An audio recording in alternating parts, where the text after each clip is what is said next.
Asengizelezweni bakuhle lapha bahamula akufana nakamfana hala ngamakhanda amadoda inkonyanyana kamjeleni ebiphuphutheka iphose kuziphose sizibeni bathi bangumhlola kanti ayibangumhlola uqili phambana noZulu nangasesikolweni obelanda inkomo ngezakithi ngezakazondi wathi Zulu ngeze wazidla lezo nkomo thina mazondi singakapheli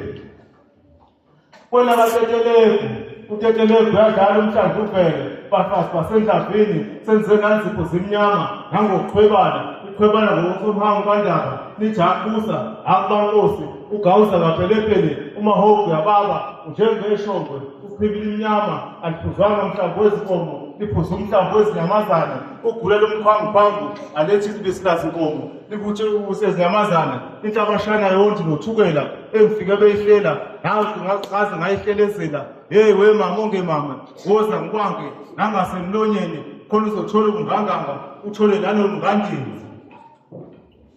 konakala duma ngabulali uqotha imbokodo ngesisekelo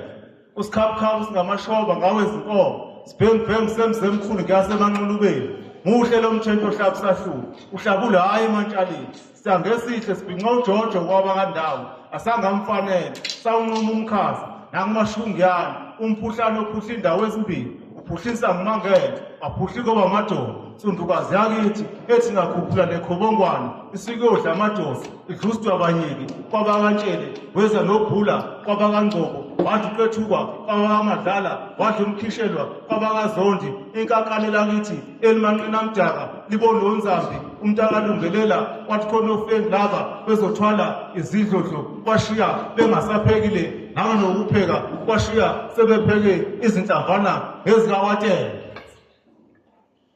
kwela kapheksize nesizwana ungwazi mqwayini xamalala siyachitheka impondo ngezabafokazana landala kithi kade wasungeza ngalamadiphu udlekodla izixhobo uzenembila emhlophe uzenomadladleni umntakamhlelembana bakamthalane uyaflathela zimbuke ugogo umuntu omuhle nangezitho zabo amakhosi awaqele bayete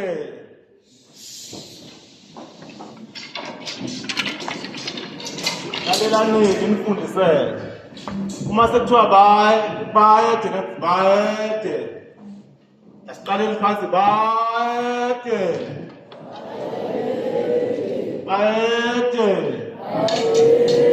wena wendlovu ngazona kaNkulunkulu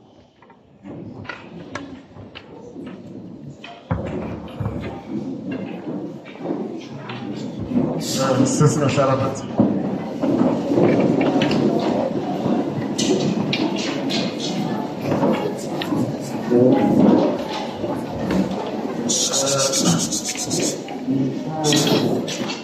umuntu akabonge kuba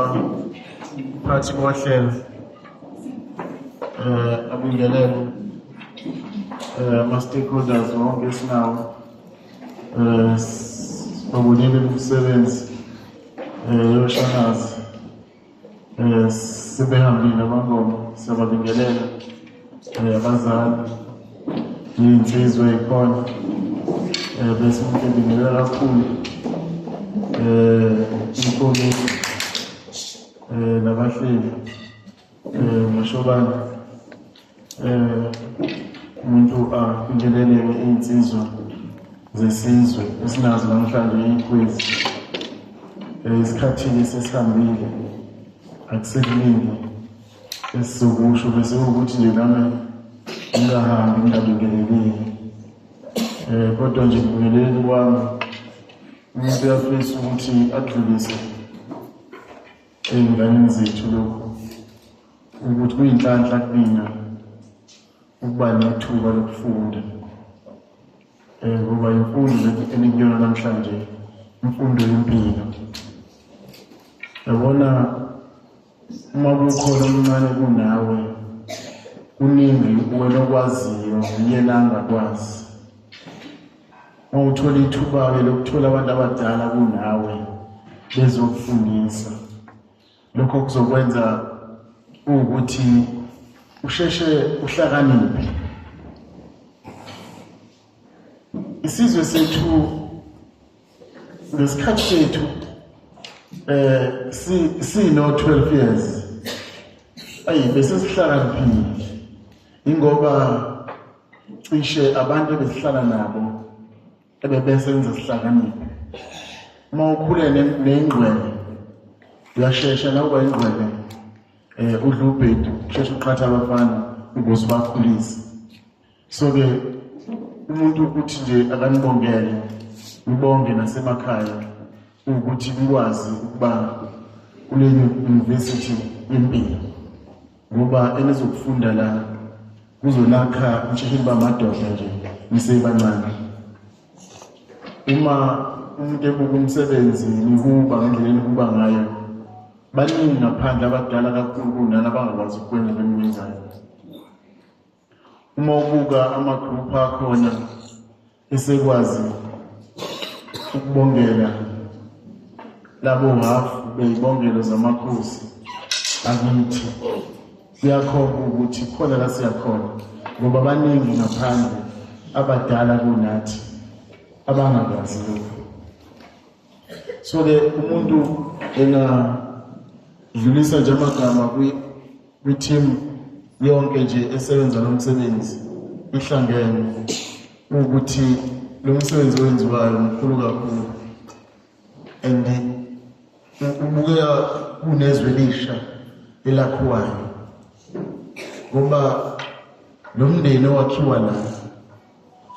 amakhono neziphiwo esinazo ayifani. Uma saphindeni abantu abaningi ikhono likaMkhize ehlangene noNgcobo noZungu ikhona abazoyakha ngoba njengamanje sebe umndeni. So ke zikhona izinto umuntu akayifundile izimbalo engicabanga ukuthi ziyinselelo mhlawumbe kubahleli ngoba mawibuka sengithi ithi lento ngelila ngaphala kuphatha amaphepha okubhala mhlawumbe uqale kwe-assignment lezothi umntwana nomntwana akayobhala nje ukuthi uzalwa ubani yena nje ozalwa ubani azafike la kagcina khona. Uma efika ku-6 ufika ku-6 abuze nokubuza nje ukuze akhule zazi. Umbuzo wesibili uthi laba abamzalayo ke bonke azafike la afika khona bazalwa ngamiphi iminyaka. Ukwenza leyo assignment nje umzali uyobona ekhaya ukuthi khona efundwayo lapha ngoba singayifunda ngamakhosi akithi kodwa angathi singaqala sazi ngathi. Sibuye umbuzo wesithathu uzothi zithini ibongelo zakini nawe ubhale nje zonke uwena kube yi-assignment nje abazohamba nabakwenu yakho empilweni yakho. Umbuzo wesi-4 uzothi bhala nje amahubo akini wabhala. So kuyasenza i-practical la kufanele wacule khona. Ikhona ekutheni leyo nto yokuyenza ukuthi sikwazi ukuzazi thina. Uma sesizazileke thina ngicabanga ukuthi thina ehlelayo iyobe sikwazi ukubuka impilo ezothi mhlawumbe ngelinye ilanga owenza kahle esikoleni sibabonga ngani siyinsizwa nje sisodwa. Nangu bani kuthiwa esikoleni uphasa kahle ugqoka kahle uniform. Awekho yini ama-award esingawenza eyinsizwa nje lezi esinazo ukuyikhuthaza ngaphandle lazenza khona. Singene emkhakheni mhlawumbe wamabhizinisi sithathe nje abantwana abo-5 abahlala ndawonye nansi indlu yenkukhu nikhulise lezi nkukhu nibale nikhiphe i-profit niphinde niqhubeke nabo at this age ngoba ezinye izizwe azifundi ngamaqhwapha zibe forever kodwa ziyashesha ukungena ekutheni njengoba siphila imali. So uma sibafaka nalapho bazokwazi ukuthi sebeyazazi bese bephinda bengena nasentweni yamabhizinisi ahlukene nje. Ngisho ukuthi abakhulisa inkukhu eziwu-10 ngenhloso yokuthi umuntu azi ukuthi imali yaqhamuka kule age abakuyona ukhona esuka ukona nemfundiso-ke zonke zezemfundo kubaluleke ngani ukufunda kubaluleke ngani ezempilo sikufake nje konke kube yiklasi esizohamba nalo esingathi ngelinye ilanga masondeza oprofessor eduze kwalento yethu bagcine besenzela nje thesis ezoba nedocument nje ethi umntwana ohamba amakhempu awu-6 uphuma nayo certificate so ukuthi u-attendile ngoba uwenzile u-1 no-2 no-3 wakwenza ama-practicals umuntu into ayifundayo ithi namakhempu wethu ayayifuni weekend uma uwabuka ngenxa yomsebenzi esinawo la kuzohlala khona nje ekhempini zingene nje ngoLwesihlanu ntambama mhlawumbe ziyohlukana ntambama ngesonto ukuze kube kuningi esizokufunda so umuntu nje ngalawo mazwi bekubingelele bese kube ukubonga kubahleli ukuthi umsebenzi wenzayo niyikhandla nakho isizwe siyakholelwa ekutheni amakhosi namathongo noNkulunkulu esimkhonzayo uyombulisisa ngomsebenzi wenzayo uyawubona ngoba isizwe sethu sifile nje ingoba sishoda ngabantu abazosigada sizwe esaphelele namalokishi mhlawumbe nalo hlelo ukuthi sisondele kubona silibheke singagcina sakhala kuphela bese sakha into ezogcina omunye mayeke wasiphunya uwoyela ngale emgodini bese kuwe kungabonakali kahle ngoba egcineni bathi kunalento ye-movement from i-region of higher concentration mase behlangene bagcina laba bethu bengenwa imoya yomakhelwane kodwa masakhetha esawufika komakhelwane ngicabanga ukuthi sikwazi ukuthi siqinise into and uyayibuka ikhempu lethu ukuthi ikhomba ukuthi siyabadinga abazosilekelela umsamariya ngoba kufanele kuthathe isikhathi eside uma uyibuka ikhempu lethu ngoba uma ubheka umsebenzi kade wenziwa ushanazi ngibe iqiniso lokuthi lamagruphu akade kufunda 2 weeks 3 weeks babekhohlwe yoko kodwa if bezobuya ngokuvama singabe sesazi ukuthi uma sesithi laba sebelo 16 years sesiyabakhipha sesikhipha umuntu eyibuthweni saziyo ukuthi uyazi ukuthi kuyini uba kaMpumuza ihlonishwa kanjani inkosi uvunywa kanjani ubongelwa kanjani kwenziwa kanjani ukuthi